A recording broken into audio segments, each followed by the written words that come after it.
Welcome back to Bucket Drop. Today we're going to get Tyrogue.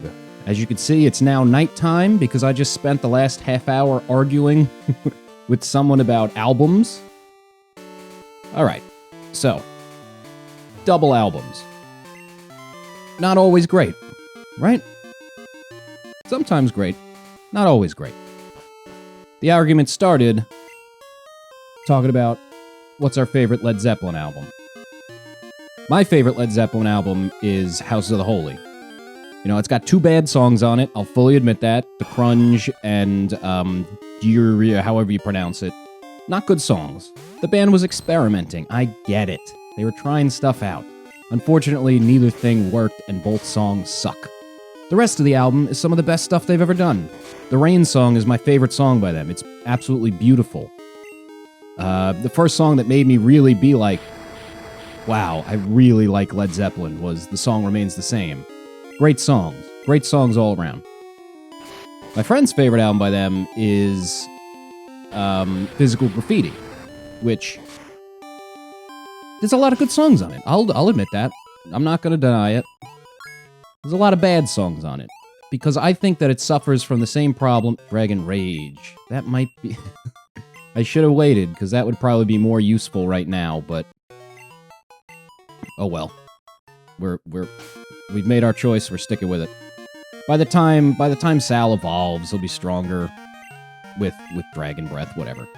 But a problem I have with a lot of double albums, including House of the Holy, not House of the Holy, including House of the Holy is a song on Physical Graffiti. Just a lot of the songs feel like leftovers, which if you read about that album, literally a lot of the songs are leftovers. Like, they got a song that they left off this album, they got a song that they left off that album. And as they were putting together I keep saying House of the Holy, as they were putting together Physical Graffiti, they were like, we don't quite have enough for a full album. But hey, we have all these shitty songs that we didn't think were good enough to put on another album. Let's put them on this album.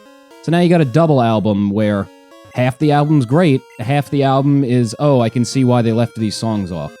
And there's some exceptions to it, like, nice. Like, House of the Holy, the song itself, they left it off House of the Holy, the album, and then they went, well, we like it too much, why don't we put it on, yo, Marcus, that's not me, dude. Why don't we put House of the Holy on Physical Graffiti? And it's a great song. But then there's songs like, God, I can't even remember the song names off the top of my head, but there's several songs of that album that I think could be left out. Here, let me pull up the track list while I'm fighting along here. Nothing important is gonna happen. Is that guy level 39? I wasn't really paying attention. Physical Graffiti, Led Zeppelin. Cool. Super Nerd Hugh. Sorry, my mistake. Yeah. Custard Pie, Rover, good songs. In My Time of Dying, pretty good song. Yeah, these are all good songs. House of the Holy, Trample Underfoot. Cashmere. I have mixed feelings about Cashmere. Yes, it's a cool song. God damn, it's too long. But that's irrelevant to my point about some albums, some songs don't need to be on the album. It's like the second half of the album that starts to get a little iffy. In the Light drags on a little too long. That song sucks. Down by the Seaside, not very good. 10 Years Gone, great song. Night Flight, Wonton song, pretty good. Boogie with Stew, shit. Black Country Woman, shit. Sick Again, shit. They could trim this off, and they'd have an album that would be longer than most of their albums, but would still be much better. And then it got me thinking of other double albums, like, I could debate about the Beatles like crazy. The Beatles' White Album. Let me preface this by saying my favorite Beatles album is Rubber Soul. I like the Beatles when they started to get experimental, but not when they were, like, super weird. And that's not technically correct, because I like almost all of their albums. I'm not a big fan, I'll say it, of Sgt. Pepper. I think they tried to do too much, and a lot of it didn't work. It's got good songs on it, Title track, good. Little Help with My Friends, good. Most of the other songs on the album aren't very good. I'm not a big fan. Lucy in the Sky with Diamonds, it's pretty annoying. So Day in the Life, it might be their masterpiece. It's one of their best songs. But kind of everything other than those songs is a little, yeah, it's fine. I'm not, like, offended by them, but they're just, like, not great. So my favorite album is Rubber Soul by them, which I think is just the perfect balance of a good album with a little bit of experimentation. It was their first album. I like to think of the Beatles as there's their experimentation, and then there's the post. And Help is like the first album that feels like the modern Beatles, is on the cusp of the modern Beatles to me. Help and Rubber Soul were transition albums into the weirdness that was Revolver. And from then, the Beatles were never the same again. Which I forget which album specifically, but when they started doing one of those albums is when they stopped touring, because the songs became too complicated to play live at the time. So that kind of lines up with when the Beatles started getting weird. And I do like a lot of their weird stuff. I just think Sgt. Pepper is a little boring. But my point is, the White Album. The White Album has some of their best songs. Back in the USSR, While My Guitar Gently Weeps, Revolution, I'm forgetting my favorite song on the album. Dear Prudence. Like, there's some amazing songs on that album, and then there's so much crap on that album. Like, a lot of those songs were just self-indulgence, and I don't have off the top of my head a list of all the songs or anything. I guess I could look it up and go through and piss off a couple people watching, but about half of those songs could be cut out, and you can cut it down to a really solid single album. But when it's a double album, there's just too much fat. And I was thinking of double albums that I do like. And my favorite Red Hot Chili Peppers album is Stadium Arcadium. It's one of the only double albums I can think of where I like every single song, start to finish. There is no weak tracks on that, in my opinion. Again, opinion. Music taste is subjective. And my taste is right, and yours is wrong. Stadium Arcadium. Great album. I'm trying to I think the weakest song on the whole album is If. And even then, that's still a good song. It's just, I love every song on that album. Stadium Arcadium, or their other albums are great. I'm not gonna, that was a whole big debate, what's their best. One friend says California, one friend says, by the way, I say Stadium Arcadium, the other one doesn't listen to Red Hot Chili Peppers, whatever, big debate. That's a double album that I like start to finish. Another one that I like start to finish is Metropolis Part 2 by Dream Theater. And it doesn't seem the same for them because they're a prog metal band. So, like, Red Hot Chili Peppers, their album. Hello, Peekaboo. Does everyone remember the Peekaboo? Oh, let me finish my my album talk, and then I'll talk about Peekaboo. Metropolis Part 2 is an album by a prog metal band. So, like, on the Red Hot Chili Peppers album, it's 28 about 4 to 5 minute long songs. 14 songs on one album, 14 songs on the other. On Metropolis Part 2, it's only like, I don't remember exactly how many, but it's only like somewhere between 10 to 15 tracks, and a lot of them are really long. And it tells one long, cohesive story. It's almost a rock opera, but it's not a rock opera. And that was another huge debate between it. We have a lot of stupid music debates, and one of the biggest ones we ever had was, what is a rock opera? And a rock opera feels different from a concept album. A concept album is just like an album with a story or a theme that goes all the way through, which is what Metropolis Part 2 is. It's about someone who goes to like a shrink or something, and they view their past life. But there's no, like, stage directions and shit. Like, when you listen to Tommy by The Who, great album, a lot of weird songs on it that sound like interludes on, like, a musical theater stage. Which is fine, but it's just not what I want from a rock album. So, generally, I don't like rock operas. Metropolis Part 2 might be the closest thing to a rock opera that I do like. The first. But I don't need that because I know Dig. Getting a lot of good items here. Oh yeah, Peekaboo. Peekaboo was what people thought Marill was before Gold and Silver were released. When they were still in their development stages, people saw Peekaboo, or saw Marill, and everyone just collectively decided that it was a secret evolution of Pikachu called Peekaboo that was water type. I don't know if it was going to be... I don't remember if it was supposed to be a branching thing, like Eevee, where you use a Thunderstone, you get Raichu. You use a Water Stone, you get Peekaboo. But that was a big deal back in the day. There was a lot of those, like... That's something that doesn't really happen much anymore. Like, you can just easily Google, is Peekaboo a thing? And it's not true.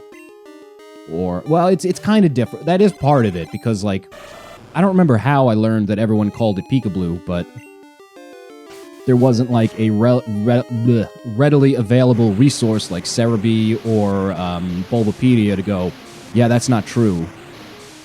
And it was kind of, I don't remember if it was word of mouth or by the time it was coming out, like, people had computers. I did have a computer when I was a kid. Like, I'm pretty sure it was, like, Windows 95 or Windows 98 or something, and I was too young to be, like, going on forums and talking to people. If I was, that would be creepy for whoever I was talking to, but for whatever reason, everyone knew, this is Peekaboo. Pikachu evolves into Peekaboo, and we're gonna get Peekaboo in Gold and Silver and Crystal. Ooh, the Dragon Scale. This is what lets... You know what? I actually don't need this at all. It doesn't do anything other than evolve Seadra, so I just don't need it. And I'm not going to throw something away that will actually give me use to pick it up. Do I have to go down here? Oh, I'll go pick that up and I can just surf right back. Oh, nice. What do we got? An elixir, okay. But some other stuff that I fell for when I was a kid, there was the Peekaboo, which I didn't really fall for that. There was, like, it wasn't something that I did that was like, okay, if you do this, you'll get Peekaboo. It was just like a thing people knew and were, like, excited, Peekaboo's coming. Or, it might have even been, I think, because in the Pokemon anime, Tracy, remember Tracy? The guy who, Tracy Sketchit? The guy who wants to draw all the Pokemon? Ooh, iron, that's useful. I should have been saving all these so I can make sure... In fact, I should save this so I can make sure that I get that my Tyro evolves correctly. Oh, what can I dump here? Something's got to get used. How often does something get frozen? But stuff I actually fell for was, like, stuff you could do to, like, get Mew. And I don't remember actually there are actual ways to get Mew in your game, like using glitches and stuff. There's a glitch where I think what you do is you go to a trainer. In these older games, the trainers can appear on screen and then they're facing the wrong way, and then they'll quickly turn to face you, and that will initiate the battle when they're coming just off screen. And I think it's if you're quick enough, when they come on screen, you immediately press the start button and fly somewhere. And then you'll start to fly away, but then they'll notice you and start walking towards you. And then you'll fly away as they keep walking. And then when you land, the game thinks you're supposed to be in a battle. But you're gone, so everything gets all weird and glitchy. And then when you get into a fight, you'll fight Mew. So that's a I don't want to call it legitimate because it's cheating, but it's a way that you can do this. It's readily available in your red and blue cartridge. This was stuff like well, here's a specific one I do remember. This was for Gold and Silver and Crystal. Mind you, I was a kid when I did this. Maybe 10 years old. So don't be getting all weird on me here. I read that if you talk to Professor Oak, or no, if you trade a Pikachu into Gold, Silver, and Crystal before you get to Faulkner, the first gym leader, he'll go, hey, that's my girlfriend's favorite Pokemon, and it'll show you a picture of Misty naked. Obviously, that's not true. It's so obvious that's not true. It wasn't obvious to a 10-year-old. And hey, I'm 10. Who knows how old Misty was? I wanted to see some Misty. So that's not true, and I fell for it. Another one I fell for was I forget.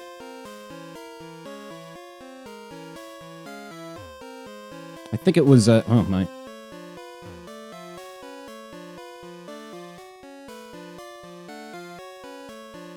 That was weird. I don't know what she heard that she started talking about a sales pitch or something. That was weird. Whoa.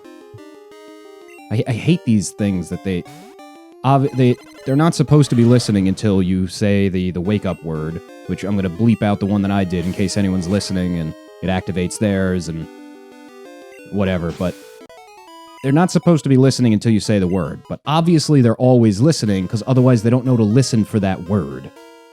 So they're a little sketchy. I remember when I got they're super useful. But I remember when I got them, my dad was a little hesitant. He was like, I don't think I like these things listening. But, what was I talking about? Oh, another thing I fell for. I think it was in this game. I can't remember if it was in this one or in this or Red and Blue, but it said, if you talk to Professor Oak 100 times, he'll say, God, you're annoying, and let you pick any Pokemon you want. Not just the 3 starters. And I sat there with a calculator. And every time I talked to him, I hit like 1 plus 1 for the second time. And then every time I talked to him, I would just keep hitting enter to add 1 until I got to 100. And then when I hit like 99, my palm's getting all sweaty. Like, which Pokemon am I going to use? Oh, I'm going to use Heracross as my favorite Pokemon. Who am I?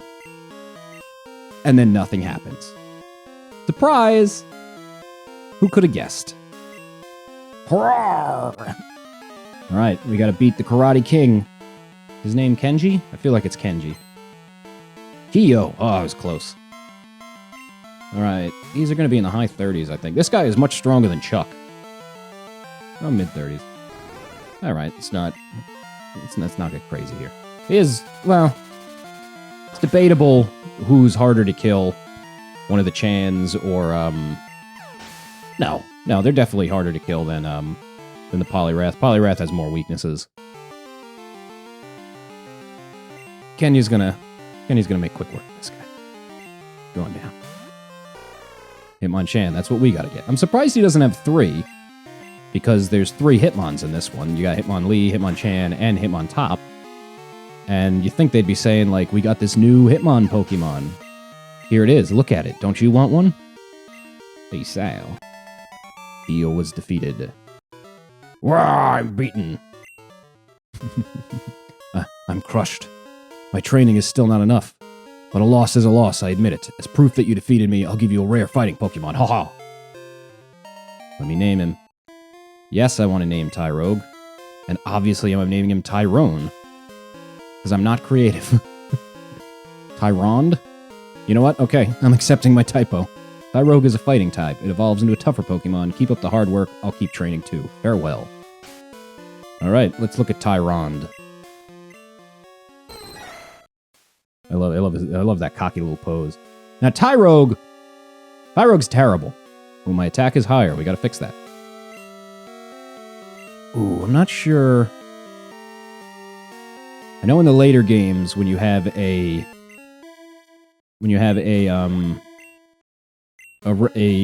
experience share on someone, they get the EVs of whatever was being fought too. Okay, now its defense is higher. I need to make sure Tyrogue's defense is higher than its attack.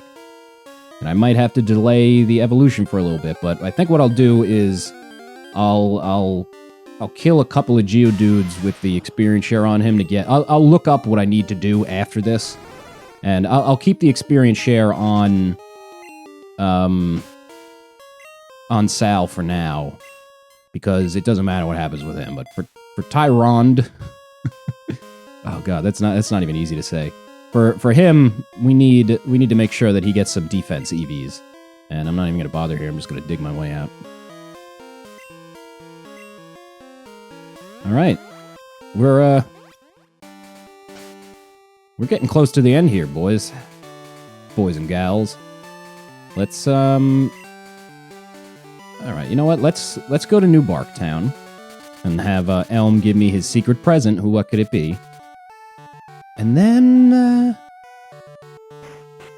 you know what? I'll go get the TM for... I'll go get... Hey, Bucket, thanks to you, my research is going great. Take this as a token of my appreciation. Where did you get this? I bet Mr. Pokemon gave it to you. Master Ball is the best. It's the ultimate ball. It'll catch any Pokemon without fail. It's given only to recognized Pokemon researchers. Oh, okay. That's weird, because Professor Oak didn't get one. Oh, but actually, in this game, I think if you complete your Pokédex or something, Oak might give you another one. No, I think I'm thinking of something else. But what was I saying? While I'm here, I'm gonna go get the TM for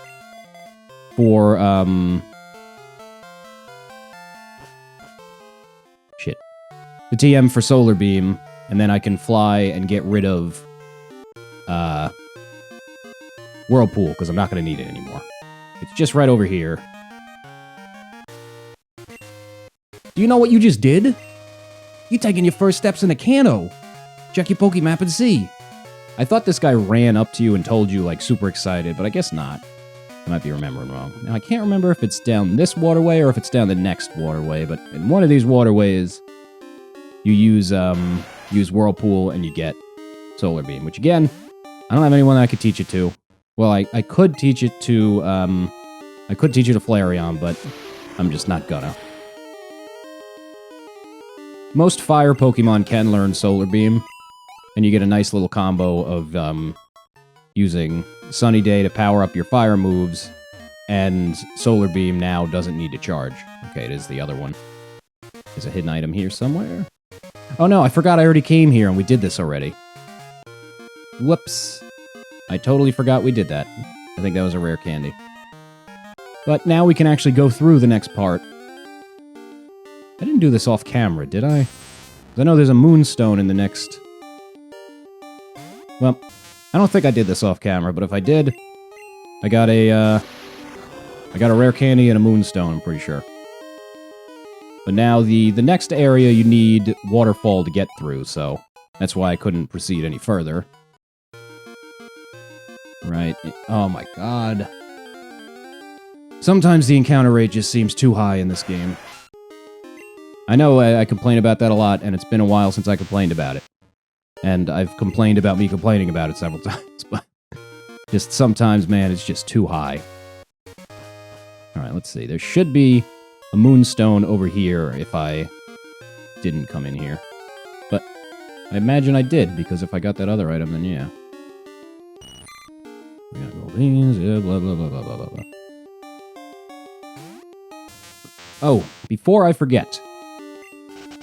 If I counted out all of my episodes correctly, which I believe I did, this should be the last episode going up before I go on vacation.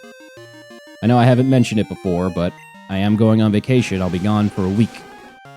I do have some videos prepared that hopefully I'll have edited in time. I know, but hopefully by the time this video goes up, I've got them more than taken care of, but... I'm recording this a couple weeks ahead of time. I'm gonna be on vacation for a week. I'm going to Florida for golf. You know how much I love golf. We're going to Florida where there's a lot of golf, and we had originally planned to do this while, like, earlier in the year while it was, well, a little colder out, so it made sense. Hey, we'll go while it's cold here, it'll be warm down there, and it just kept getting pushed back. Ah, your Pokemon trusts you very much. Here's the TM for Sandstorm. Whatever. It just kept getting pushed back, and now it's warm enough up here, too. But, hey, a week off from work is fine. Fine by me. Oh, this girl has... Grass Pokemon. I think she's got all of the Bulbasaur line. Bulbasaur, Ivysaur, Venusaur? Yeah, I'm pretty sure.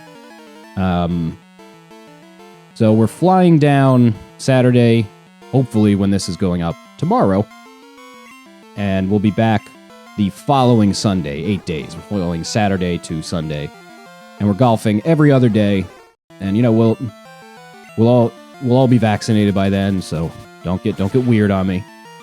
And I'm really looking forward to it. I'm gonna get crazy sunburned. I anticipate going through a full bottle of sunscreen about every 2 to 3 days. Yep, she does have the whole line. And I'm going to try my best to not get sunburned. But I'm also going to try my best not to fully embarrass myself on the golf course. We've been golfing as much as we can leading up to it to get in as much practice as we can, and we're still going to embarrass ourselves, but we're feeling a little better than we did.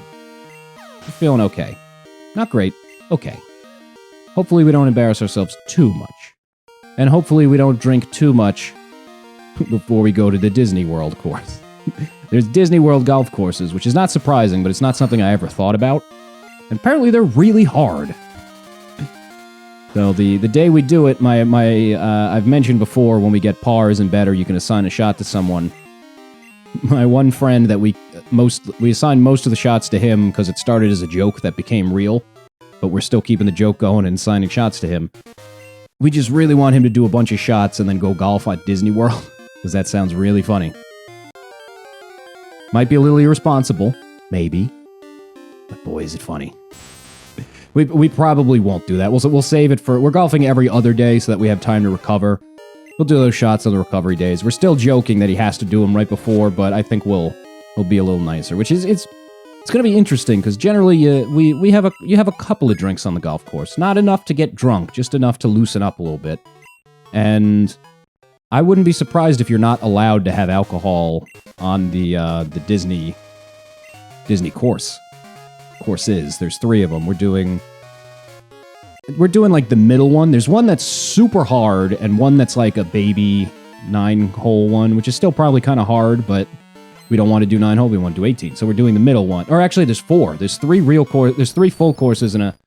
Oh, I screwed this up. I thought he had a Rapidash. Well, okay. Changing to Stevie Boy. Sorry, no. I keep calling him Stevie. He's a man now. He's Steve. He's grown past this nickname. Okay, and they're just gonna screech. Fine. There's the one Disney course which is super hard, which we're definitely not doing. There's one that's also super hard, which we're also not doing, and it also winds like through a hotel, like a resort, and it was just the fairways and stuff were way too narrow, and we would absolutely be hitting windows and stuff, and we didn't want to risk that. So we're doing the easiest of the 3 18-hole courses, which is still going to be super hard. Definitely harder than our normal golf courses. And then we're doing 3 other ones. We're not golfing the day we get there. Golf the next day, recovery day. Golf the next day, recovery day. Golf the next day. Coming home the next day. So, going to be a lot of fun. I'm looking forward to it, but... If I don't put up videos those days, it would be Monday the 26th that week. That's why. I hopefully have 2 of the 3 videos recorded that I was planning to put up there, and I'll record one more before then, hopefully, and get it all edited. I should be able to get these all edited ahead of time, so there shouldn't be any problem. But just in case, that's my excuse.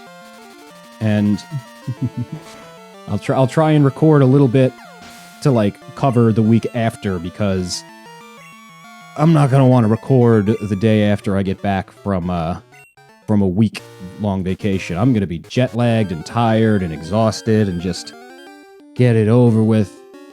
The first time I do record since coming back, I'll give you all the updates that you all crave, but prior to that, I'm not gonna. I'm almost done here. Well, I think once I get the TM, I'll call it a day. We're approaching a half an hour, but that's fine. That's fine. You guys are fine with it. And Sal's getting close to evolving. Now let's see. I don't remember who's who here. One of these people has... Oh no, there's a girl cool trainer to the right a little bit. She has Starmies. And there's the last time we will use that move. Now this guy's a psychic trainer, but I think he has Zatu, Exitu, Tweet. Maybe he's not a trainer. Maybe he's not a psychic. Maybe he's a bird keeper. But I think he has Zatu.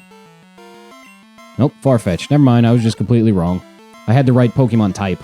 Not the right Pokemon trainer type, or the right Pokemon, but whatever. Farfetch'd is a very weird Pokemon. It might be legitimately the worst Pokemon in the game before it got an evolution. Now it's just pre-evolution. But it might have been legitimately the worst Pokemon in the game because it had nothing going for it. It was weak. It's weaker than a Pidgeotto. And there's TM22, Solar Beam. It's weaker than Pidgeotto is. It doesn't evolve in anything. It has a terrible move pool. And its gimmick was that it had a held item that raised its critical hit ratio. Which isn't great. It's not a good gimmick.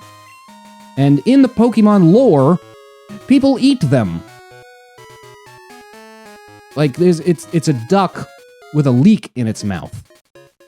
Leek, L-E-E-K, not L-E-A-K. It's food. That's one of the only instances I can think of where they fully acknowledge eating Pokemon in the universe. Ooh, another fisherman. Fella here. Great night for fishing. Quillfish grown again. It was only about so big when I caught it, but now it's way bigger. Oh, I lost to a Zubat. It was huge, like this big even. Well, I guess you can't tell over the phone. Well, I'll be seeing you. These fishermen, they need to get out more. They need to, like, go to a club. And make Pokemon forget moves. Yes. We're ending this video the same as one we ended a little while ago.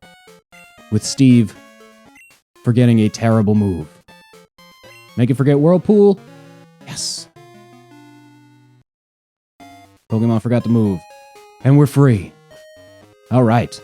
So, hopefully, the next time I speak to you... Well, no, not the next time I speak to you.